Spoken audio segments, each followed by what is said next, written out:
Bon, mesdames et messieurs, cette fois, ça y est, je crois qu'on a enfin trouvé le fils illégitime de Léo DiCaprio dans The Revenant. Oui, non mais après, ça c'est la version tranquille, on est bien d'accord, hein, c'est évident.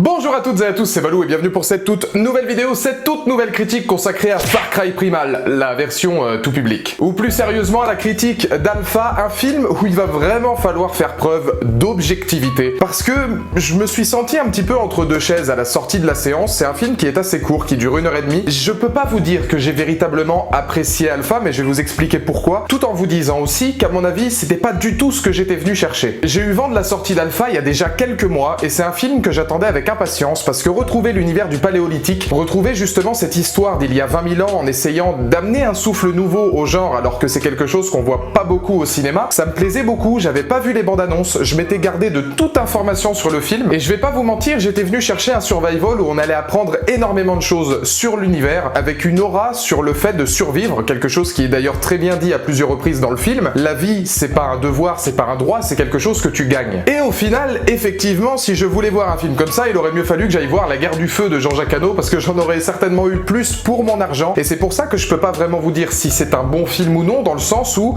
objectivement, Alpha nous dresse le portrait d'un voyage. C'est véritablement un voyage, c'est un conte, c'est la naissance véritablement du dressage de loups qui deviendra ensuite le dressage de chiens, d'animaux, etc. C'est vraiment les bribes de la première rencontre entre le meilleur ami de l'homme et l'homme, chose que j'ai vue ensuite sur l'affiche du film, mais qui personnellement n'était pas du tout ce que je voulais. Alors je vais scinder cette critique en 3 parties, en commençant déjà par l'esthétique, parce que c'est pour moi ce qui m'a le plus frappé. Quand je parle de voyage, je parle véritablement de voyage au sens large, c'est-à-dire qu'on va vraiment faire une sorte de road trip à l'ancienne, un road trip d'il y a 20 000 ans, en suivant certaines tribus et ensuite en suivant donc le personnage de Keda, le personnage principal, dans sa survie, dans des décors exceptionnels. Et alors là, au niveau de la réalisation, au niveau vraiment de la colorimétrie, au niveau des paysages, ils ont fait quelque chose d'exceptionnel. Ça m'a d'ailleurs beaucoup rappelé le jeu PS4 Far Cry Primal, puisqu'on va avoir énormément de décors différents. On va passer des plaines aux savanes en passant même par le Grand Nord, tout un tas de décors qui faisaient justement la richesse de l'Europe il y a 20 000 ans. Et on sent vraiment que le réalisateur veut nous faire voyager avec certains plans qui sont très particuliers. Et c'est marrant, mais à l'instar de ce que je disais dans les 45 premières minutes dans Nos Troubles avec ce bon vieux Jason Statham, je trouvais que le film en Nos Troubles, dans ses profondeurs, jouait beaucoup sur la colorimétrie des lumières, sur un jeu de lumière entre le sombre et le vraiment très lumineux. Et c'est ce que va faire aussi Alpha, mais dans un style plus différent et dans un style plus proche du paléolithique. Il faut savoir que dans le film, les tribus ont un profond respect, justement, pour les étoiles, pour les esprits, pour le ciel en règle générale. Et on va beaucoup jouer sur ce côté fresque et sur ce côté purement paléolithique,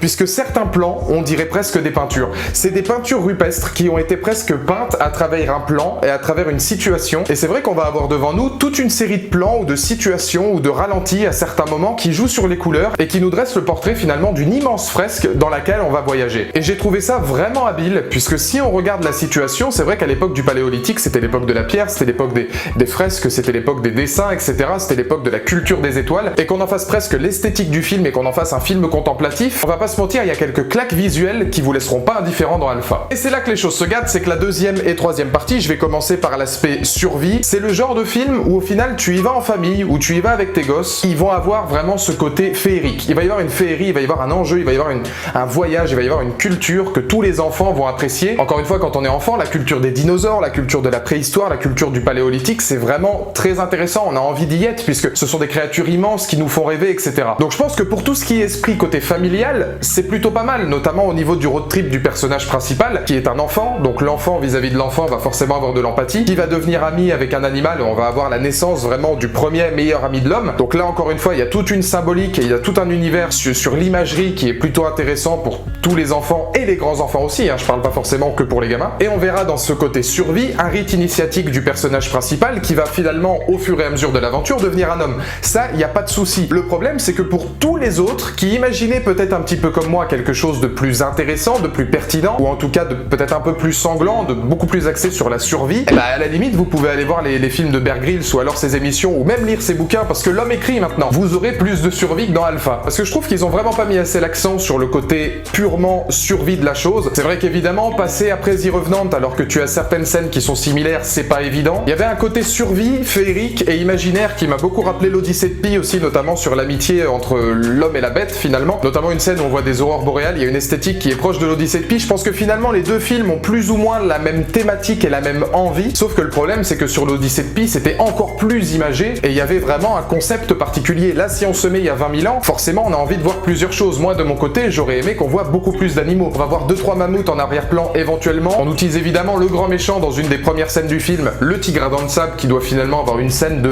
peut-être 25 secondes au sein du film et on le voit quasiment pas. J'aurais aimé qu'on axe beaucoup plus cette aventure sur des choses que j'ai pas l'habitude de voir au cinéma. On est beaucoup plus axé sur la dureté de la nature, ce qui est pas trop mal non plus éventuellement, et sur vraiment la flore plutôt que la faune. Et vient le dernier point évidemment qui est l'amitié entre l'homme et la bête. Et c'est encore une fois pour moi, même en étant objectif et en étant conscient maintenant de ce que voulait le film, assez mitigé, puisque s'il y a un effort considérable pour avoir fait jouer un véritable loup avec l'adolescent, alors là franchement c'est bluffant, c'est tellement plus simple et je gueule tellement après ça, de mettre beaucoup trop d'effets visuels au détriment justement de se prendre la tête et d'aller chercher un petit peu plus loin, d'aller pourquoi pas dresser des animaux ou pourquoi pas faire des animatronics. Là ce qui est vraiment pertinent c'est qu'on va allier animatronics je pense, dressage c'est sûr et CG pour que ce soit beaucoup plus harmonieux et il y a un véritable travail au niveau du dressage du loup qui est exceptionnel. Le fait que ce soit un véritable loup qui est présent à côté de Keda, le personnage principal, ça aide le spectateur à rentrer dans cette empathie et tu finis par avoir de l'empathie pour ce duo et encore plus pour le loup qui est largement de très loin le meilleur acteur du film. Et évidemment s'il y a cette amitié là, ça va faire comme à peu près tous les films qui en parlent, il y aura énormément de bons sentiments, tout est bien, qui finit bien. Alors les deux dernières scènes du film, honnêtement, c'est tellement larmoyant dans la première que j'avais l'impression d'être dans Tonnerre sur les tropiques au moment où Ben Stiller n'arrive pas à pleurer devant Robert Downey Jr. C'est vraiment l'effusion de larmes à outrance. Et la toute dernière scène, si tu n'as pas vu Le Roi Lion à un certain moment, toi qui as vu le film, si tu as vu Alpha, je ne comprends pas. Alors c'est tellement cliché sur Le Roi Lion que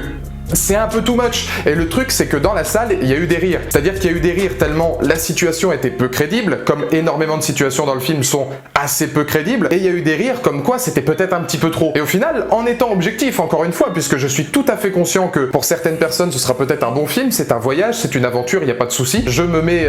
moi-même de côté étant donné que c'est pas ce que j'étais venu chercher, je pense qu'ils peuvent perdre leur propre public voulu à en avoir fait un petit peu trop comme ça. Et c'est dommage parce qu'il y avait encore une fois énormément de potentiel et je me suis pas retrouvé dans ce film là et je peux pas vous dire que je l'ai apprécié parce que c'est à des années-lumière de ce que j'imaginais. Enfin le but d'une critique c'est aussi d'admettre quand tu es peut-être potentiellement pas le public et à mon avis je n'étais vraiment pas le public. Je pense que beaucoup pourront apprécier même si pour moi par exemple au niveau de la reconstitution historique, si esthétiquement au niveau des costumes etc c'est pas mal, ils auraient pu pousser plus loin, notamment au niveau des dialectes, je pense pas qu'on parlait aussi bien français dans le texte il y a 20 000 ans, même si j'ai pas trop envie de dire de conneries, je sais pas si l'AVO pour le coup pousse un peu plus loin en inventant un dialecte, même si en ayant regardé les trailers après, il parle en VO. C'est le genre de petit détail pour moi qui manquait, même si ce côté un petit peu plus familial et un peu plus pour enfants, c'est peut-être totalement assumé, je pense, et entièrement voulu. Donc dans les commentaires ci-dessous, comme d'habitude, n'hésitez pas à me donner votre point de vue, qu'est-ce que vous avez pensé d'Alpha, est-ce que vous comptez aller le voir? N'hésitez pas à me le dire.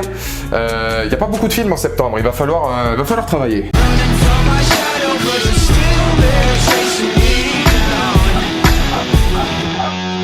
That felt pretty cool.